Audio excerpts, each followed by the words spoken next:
रामकृष्ण हरी.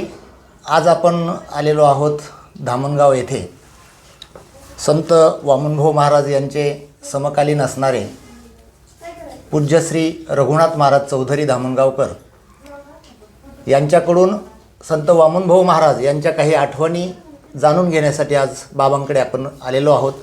बाबा रामकृष्ण हरी. रामकृष्ण हरी. मी संतोष बारगजे. आपण वामनभाऊंकडे खूप वर्ष राहिलात. वामन भाऊजवळ आम्ही इथं गडावर 2 वर्ष होतो. बर. 1.5 वर्षच. हां. भाऊचं आजोळ भाऊचं बोरगाव ना? हा, बोरगाव.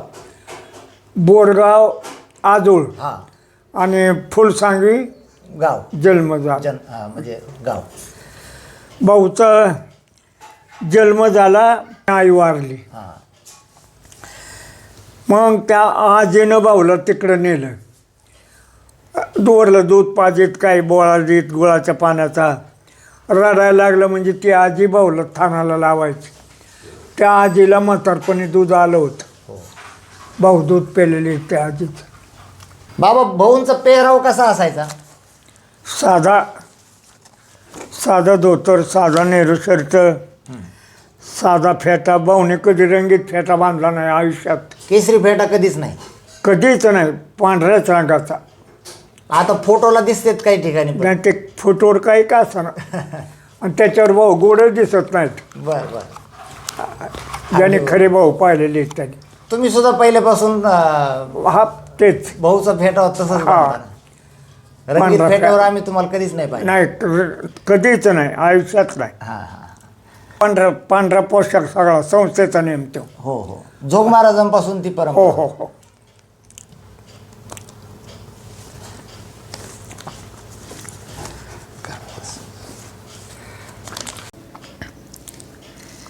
भाऊचे कीर्तन कसे असायचे थोडे? त्यावेळेस कीर्तनाचं वातावरण कसं असायचं? साधन सामुग्री काय असायची? सोय सुख आज जसं माईक आहे, नाही लाईट नाही आहे, माईक मंडळ- लागत नव्हता त्यावेळेला. काही ना माईक कसं चालायचं त्यावेळेला. हां हां. टाळ, मृदंग आणि टाळकरी 10-5 झाले भाऊचं कीर्तन सुरू. भाऊचे टाळकरी कोण असायचे? टाळकरी भाऊचे टाळकरी आता ज्या गावाला जाईल त्या गावातले टाळकरी. नाही नाही, असे गडाचे म्हणून काही. त्यावेळेला ठरावं लागतं जिजाबा, हां. तुमचा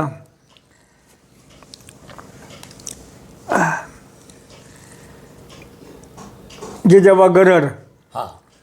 मृदंग वाजवायला असायचा. हां हां. असे एक नामदेवबा म्हणून होते ना इकडचे? नामदेवबा चिंचपूर कुत्तरवाडीकडचे एक नामदेवबा. कुत्तरबा नामदेवबा होते बरं का. हां.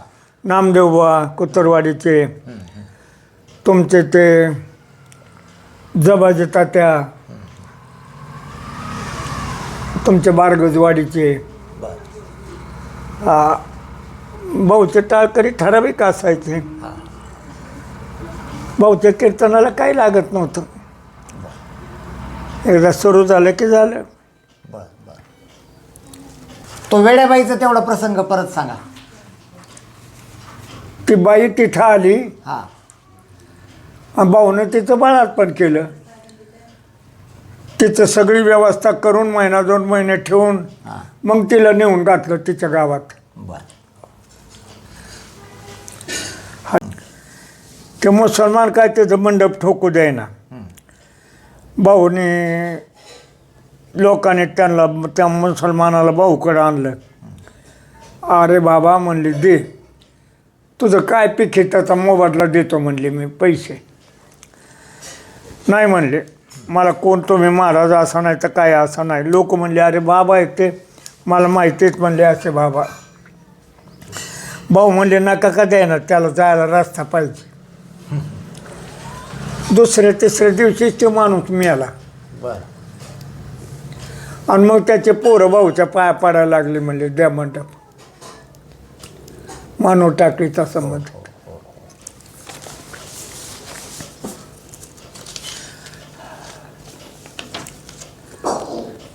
आणि ते बैलगाडीतून प्रवास करीत होते एकदा अण्णाबाबा सोबत होते. गाडी असा दगडावर घाली तो अण्णा बाबा. हा हा हा. अरे सावकाश चाले हो, अरे सावकाश चाले हो. कुठली घटना होती ती? घटना कुठली होती? इथं यायला जायचे होते मसवाच्या वाडीला. बरं बरं. तेव्हा रस्ते नव्हते ना. हा हा. अरे मग ते काय गाडी भाडं जास्त मागितलं होतं म्हणून बाबांनी गाडी नव्हती केली ना. हा त्या याने गाडी जास्त मागित होत. हो गाठ पिपरीचा होता गाडीवान. हो हो. त्यानं भाडं जास्त मागितलं. हा नाही म्हणले हे घराचा पैसा वायकर निघालीत नाही. हा हा. अनंत प्रकरण आहेत भाऊचे. हो. आता आम्हाला भगवान बाबाचं भाऊंच्या लय सौजन्य. भेटीचे त्यांचे काय प्रसंग? महिना लय व्हायचा.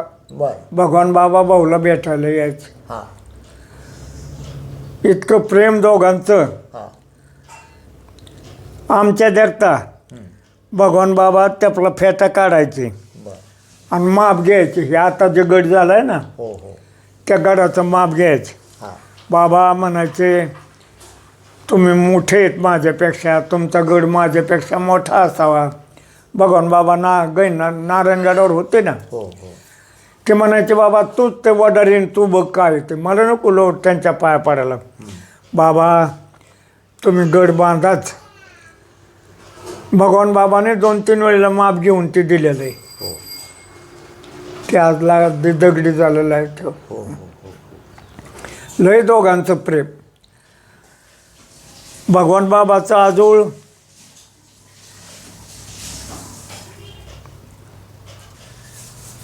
भाऊ ज्या वेळेस आजारी होते हो, शेवटच्या वेळेस त्यांना बीडला नेलं होतं दवाखान्यात. नगरला नेलं. हा आणि मग नगरहून इकडं आणल्यावर पुढं मग बीडला नेलं. मग बीडलाच भाऊ गेले. बीडलाच गेले. हा. वामन भाऊंकडे खूप वर्ष राहिलात. वामन भाऊ जवळ आम्ही इथं गडावर 2 वर्ष होतो. बर. 1.5 वर्षच. एक पाटोऱ्यापाशी एक वंजरवाडी. बर. ते झालं एक सागा मनुष्यनं साधा भोळा माणूस होता. ते गोरा पाठीमागं असायचा. आम्ही गोरा पाठीमागं जायचो. गुरवळीत असताना आम्ही मालिका पाठ करायचो. मालिका पाठ करीत असताना असं 4च्या दरम्यान भाऊ असे हातात काठी बोडखेच आपले फिरायला म्हणून खाली आले. ते नाथाच्या मंदिरापासून खालच्या नाथाच्या मंदिरापर्यंत फक्त मध्ये 2 एकर जमीन लोकांची आहे. आणि ते सगळे गैनाथगडाची. तिथं आले आणि ते आम्ही आपलं तन्मय होऊन वाचत होतो. खाकारले ना असं मागं पाहिलं. म्हणले गोट्या खेळतो का पोथी वाचतो काय करतो गुरवळी तो काय करतो म्हणले. नो अपील बोललो नाही तर आम्ही. संध्याकाळी गुरं नेले वाड्यात कोंडले. वाडा होता जुना त्याच्यात कोंडले. ए पोरा इकडे ये म्हणले. किती अभंग पाठ केलेत. आपलं गप. भाऊ अभंगाचा टोक मधला घ्यायचे. शिव अभंग पाठ आहे का तुझ्या आम्ही म्हणून दाखवायचो. एखाद्याचा शेवटचा घ्यायचे. शिव पाठ आहे का तुझा आम्ही म्हणून दाखवायचो. असे 10-5 फेरबदल केले त्याने. जेव्हा म्हणले जेवलोत झोपलोत. सकाळच्या पारी उठले आंघोळ्या वगैरे झाल्या. भाऊने दूध घेतलं. वडगावच्या पिंपळवंडीची कोंडाबाई आंबण्याची ममताबाई आणि छोट्या पारगावची गोलबासाबाई, ह्या बाया तिथं होत्या. ए पोऱ्यो म्हणले आम्हाला 2-4 भाकरी द्या टाकून. भाकरी बांधून घेतल्या आणि म्हणले जायचे आपल्याला. आपलं तिथून आम्हाला गैनाथावरून खाली चिखलीवरून बीडसांगवी उतरवलं. आम्हाला आष्टीला नेलं. भाऊ आम्हाला घेऊन आळंदीला गेले. बरं. आळंदीला नेल्यावर वडार धर्मशाळेत मुक्काम केला. संध्याकाळ झालती. दुसऱ्या दिवशी सकाळी इंद्राणीच्या आंघोळी केल्या, दर्शन घेतलं आणि आम्हाला संस्थेमध्ये नेलं भाऊने. संस्थेत नेलं. त्यावेळेला मामासाहेब लांडेकर होते. त्यांना सांगितलं एवढं पोर माझं तुमच्या संस्थेत राहू द्या. कबूल. आम्हाला तिथं ठेवलं. भाऊ इकडं आले. किती वर्ष वय होतं त्यावेळेला? आ वय किती होतं तुमचं त्यावेळेला? आमचं त्यावेळेला 12-13 वर्षाचं. बरं.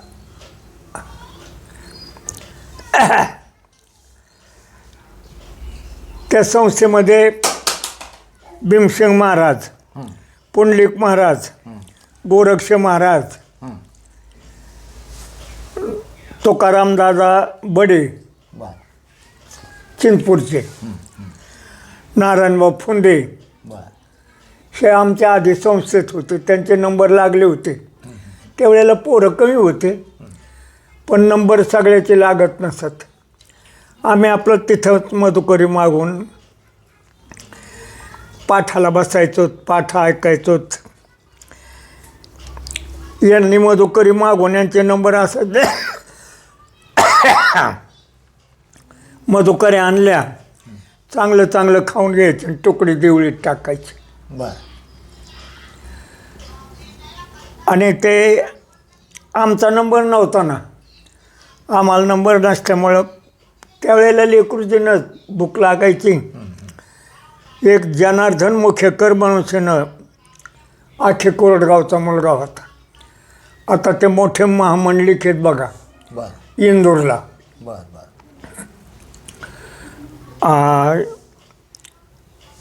अन्नपूर्णा मातेच्या संस्थानावर येत. बरं. बरं. हे आम्ही दोघं एका खोलीत होतो. ते दोघं बी आपले ते तुकडे घ्यायचोत.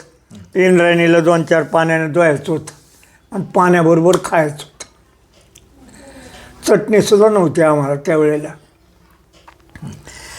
करीत करीत करीत करीत करीत पुढं आम्हाला गुरुजींची भेट झाली, रंगनाथ गुरुजीची, साधक आश्रमात. मग त्यांचं पाठ ऐकायला जायचो.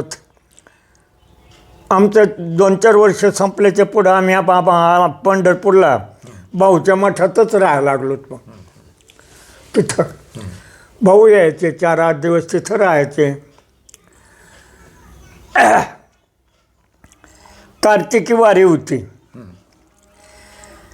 आणि वारीला त्यावेळेला माणसाला वारीला येत नव्हते. थोडे यायचे, बेयायचे माणसं, कालारा व्हायचा म्हणून यायचे आणि ते द्वादशीला निघून यायचे. भाऊ असे बसलेले, काळा केसन एकूण. जुना मठ तुम्ही पाहिला होता का भाऊचा? त्याच्यावर आता हे 4 मजली झाला. ते जुना वाडा होता पाहिला. हो. हो. जो तो होता असं भाऊ इकून बसलेले. किसन तिकडून, गोरक्षबुवा, पुंडलिक बुवा, अण्णाभाऊ जायबाय, भागवतभाऊ गोमळवाडेकर, तुकाराम दादा, हे माणसं तिथं. ए पोराओ, अरे आपला फडे रे, कुणीतरी कीर्तन करा रे तासभर. ए पोराओ, फडे रे, कीर्तन करा रे. आम्ही आपलं दर्शन घेतलं. घ्यायला गेलोत. आमचा एक चुलत भाऊ होता राम पाटील. दर्शन घ्यायला गेलोत. टोपी काढीन भाऊच्या पायावर डोकं ठेवलं. तो काळा केसन म्हणतो, नसलं कोणी करीत हे रघुनाथ करीन, पण त्याला फॅटा नाही म्हणली. भाऊने आम्हाला डोकं उचलूस तर असं बोट घातलं त्यापल्या फेट्यात आणि तो फेटा आमच्या डोक्यात घातला आणि त्यापलं उपरणं हातात दिलं. कर बाळ म्हणले कीर्तन. फेटा घातल्याच्या पुढं आम्हाला काय झालं आणि काय ताकद दिली ती भाऊला माहीत. आणि भाऊ असे पुढं बसले बोडके. संत संगतीचे काय सांगू शोक आपण पारेख नाही तेथे. अभंग्यातला साधो थोर जाणा साधो थोर जाणा कलियुग. काय 10-5 मिनटं अर्धा तास बोलायचं ते बोललोत. आणि आम्ही ज्ञानेश्वर माऊलीचं अरे बाबा म्हणले अजून वाफ्यात पाणी गेलं नाही तर तो मोठं वैडी काय लगे. भाऊच्या बोलण्यामध्ये लय तात्पर्य होतं. जे विठ्ठल केला आणि पायावर डोकं ठेवलं भाऊने ठाप टाकली. पठ्ठावीस गड्या म्हणले. ते पहिलं कीर्तन तुम्ही? पहिलं आयुष्यातलं आमचं कीर्तन तिथं. बरं. आणि भाऊच्या समक्षात वा. भाऊच्या फेट्यावर आमच्या आयुष्यातली सुरुवात तिथं झाली. मग आम्ही भाऊच्याच मठात राहायचो. आमची सोयरीक जमवली आमच्या मामाने वडिलांनी आणि आम्हाला न्यायला आले. मुक्काम केला. सकाळची भाऊला म्हणले पोराला न्यायचे का म्हणून म्हणले अभ्यास करतोय चांगलं राहू द्या. नाही म्हणले त्याचं बरं म्हणले न्या. आले आम्हाला म्हणले जायचे आपल्याला. का तुझं लग्न? म्हणलं मला लग्न नाही करायचं. मग ते भाऊकडे गेले आणि भाऊला म्हणले तुम्ही सांगा समजून. कार्ट्या इकडे म्हणले. जवळ बसवलं. म्हणले जा बाबा तुझं लग्न ठरलंय लग्न करायचं. लग्न करून परमार्थ कर बाबा म्हणले. आता कलियुगी आता तसं राहणं बरं नाही. म्हणलं मला लग्न नाही करायचं. मग काय करायचं तुला आरत खाण्यात जायचं का म्हणले. आम्ही गप्पच. म्हणलं का म्हणून नाही लग्न करायचं. म्हणलं बाबा मी चंद्रभागेत संकल्प केला जगात आहे ते माझ्या आई बहिणी. आता लग्न कोणाबरोबर? मला लागला बरं मतदान सांगायला आणि भाऊने चापट मारली. भाऊची चापट लई लागायची. लांब हात होता असा लई लागायची. आमच्या डोळ्याला पाणी आलं. पुन्हा पाठवून हात फिरलं. जा बाबा म्हणले कर लग्न. म्हणलं लग्न नाही करायचं. आम्हाला म्हणले रघ्या माझ्या नावाला काळं लावशील बरं का. म्हणलं बाबा तुमच्या नावाला जर कमीपणा काही याचा दिसला तर मी औषध पिऊन जीव देईन पण तुमच्या नावाला बट्टा लागू देणार नाही. सांगितलं आमच्या मामाला आणि वडिलाला जा म्हणले तुम्ही नका नागा लागू याच्या मी बघन काय येते. ती आम्हाला जमिलेली मुलगी आहे अजून सांगीमध्ये. बरं बरं. तिथं कार्यक्रमाला गेलं म्हणजे चहा पाण्याला बोलीत असतात. मग भाऊ यायचे. भाऊ तिथं राहायचे. लई आमचा त्यांना अभ्यास आवडायचा. बोलणं आवडायचं. भाऊ देखता आम्ही कीर्तन करीत. त्यावेळेस संस्था सुटले होते का तुम्ही? हा संस्था संस्थेतून सुटलेलो होतो. सुटलेले होते. हा भाऊ देखता आम्ही कीर्तन करायचे. भाऊ असे पुढं बसून ऐकायचे. हो. हातपाय जाळून खेळतच गड्या पण जगसेन तवा खरं म्हणायचे. बरं. असं करीत करीत त्याला आयुष्य. आता आयुष्य कोणी होणे नाही बाबा गेले होऊन. आता महात्मे आहेत महाराज आहेत. चला तुम्ही नंतर मग पुढं संस्थांवर वगैरे तुम्हाला बसा म्हणून हे आलं होतं? हे सांगलीचं संस्थान आहे ना इथं हां. सुदर्शन महाराज हो आहेत ते. हो हो. त्या आमच्या नावचं मृत्यूपत्र आहे त्या संस्थानाचं. बरं. भाऊ आबा बघताना केलं. हां. सांगलीचे लोक इथं आलेले बाऱ्या. आम्हाला संस्थानावर जायचंच नव्हतं. हो.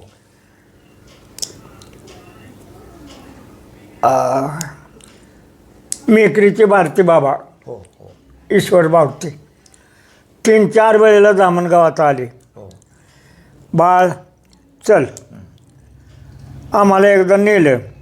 ती संस्था सगळी त्या दाखवली. तो मळा तेव्हा गांजा पिकत त्यांच्या मळ्यामध्ये. बरं. गांजा असायचा. तो मळा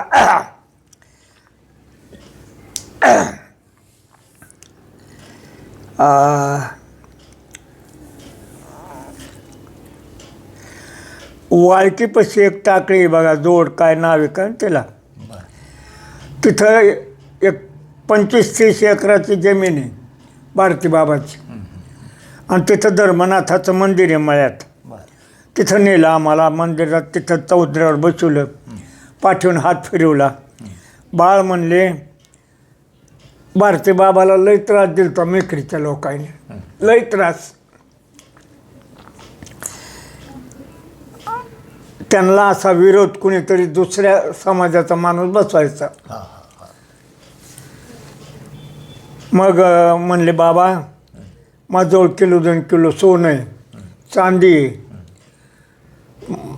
पैसे आहेत बँकेत, हे सगळं तुझ्या नावाने करतो, पण तू संस्थेवर बस. म्हणलं मला संस्थेवर बसायचं नाही. मग ते पटवाडीचं संस्थान आलं, आम्हाला जायचंच नव्हतं. पिंपळवंडीचं आलं आसलिंगावरलं, बरं. जायचंच नव्हतं. मग आम्ही भाऊ देखता कीर्तन करीत मजात भाऊनीनं आम्ही सुदर्शन महाराजाला बसविलेलं आहे. बरं. बरं. हो.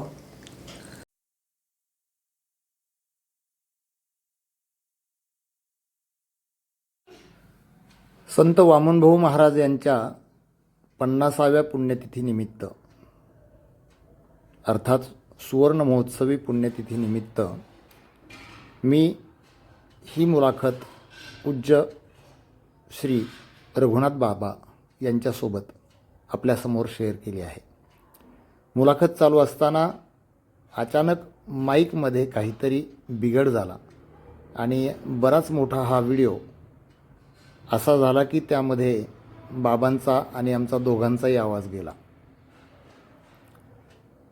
हा व्हिडिओ पुन्हा एक नवीन व्हिडिओ बनवून त्यामध्ये माझ्याकडं पूर्वीचे काही क्लिप आहेत, त्या व्हॉईस रेकॉर्डिंग आहेत. या रेकॉर्डिंग या व्हिडिओमध्ये मी अपलोड करून तो व्हिडिओ पुन्हा स्वतंत्र बनवील, कारण बाबांचे जे शब्द आहेत ते अनमोल आहेत आणि बाबांच्या त्या आठवणी, भाऊंबद्दल बाबांच्या खूप आठवणी आहेत. आणि आज प्रत्यक्ष या गोष्टी सांगणारा माणूस हयात नाही, कारण रघुनाथ बाबा हे भाऊंच्या खूप जवळ होते आणि खूप काळ त्यांना त्यांचा सहवास लाभलेला होता. म्हणून आवर्जून माझा प्रयत्न असतो की रघुनाथ बाबांकडून काहीतरी जुनं अनमोल असं काही ऐकायला मिळेल जे अन्य कुठेही मिळणार नाही. म्हणून तो व्हिडिओ देखील मी अपलोड नक्कीच करील, तो आपण नक्की बघावा. सर्वांना रामकृष्ण हरी.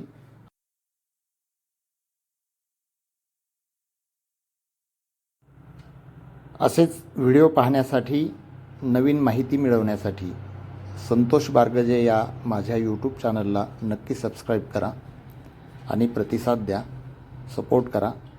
धन्यवाद. रामकृष्ण हरी.